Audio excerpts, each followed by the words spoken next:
3, 2, 1. Ketchup. Oh. Ow!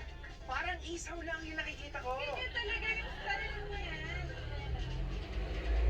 Oh. Wow, sige. Oh, game. Compare. Okay. I have to say. Mas maluwa yung... Wait, I have to say. Yung ating mga producer, researcher, and social media manager, What? very crafty. Sige ate, nalimutan mo. Very colorful. Good job, man. Galing. Palapakan tayo, guys. Sige ate. Good job din sa pa-crash course ng ating mga punikeras. Saludo kami sa muling pagbuhay nyo sa puni. Aminin ko, hindi ko maiwasang magtanong kung saan ako pupunta sa tuwing babalik ako ng Bulacan. Nariyan pa rin pala ang mga nakasanayan natin na nakikisabay sa mga bago. Kaya talagang hindi ka maubusan. At pwedeng-pwede palang maging masaya. Kailangan lang palang subukan. Sa muling pagbisita ko rito, isa na lang hindi ko pa nasasagot ng tanong. Kailan kaya ako ulit babalik ng Bulacan?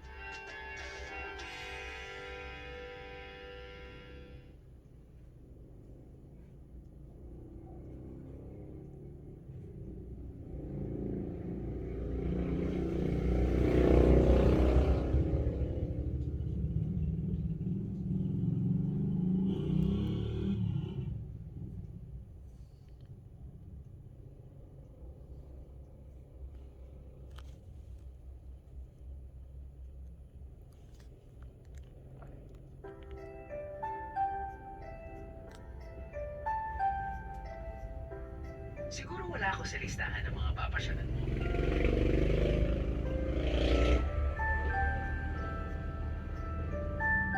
Dito ang Northern Gateway ng Luzon mula sa Manila.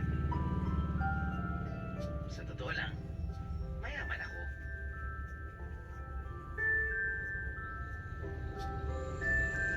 Ito ang naging kabisera ng pamahalaang revolusyonaryo ni General Emilio Aguinaldo.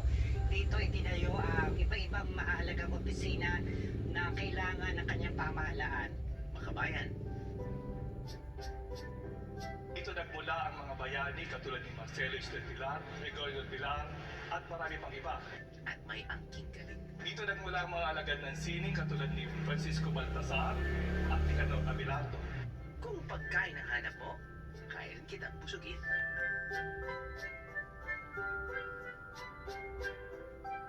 Meron pa rin tayong Pinoy food dito na binigyan natin ng konting twist. Ang problema lang, malayo ang iyong tingin. Kaya hindi mo ako napapansin. Maganda kasi malapit siya sa Manila. 1 hour lang yung biyahe niya. Sa paglipas ng panahon, marami nang nagbago. Nagiging moderno na rin ako. Pero ang puso ko'y naghihintay pa rin sa pagdating mo. Nagmamahal, Bulacan. Ano, sama ka sa biyahe ko? Maligayang pagdating sa bayan ng mga makatahaneros.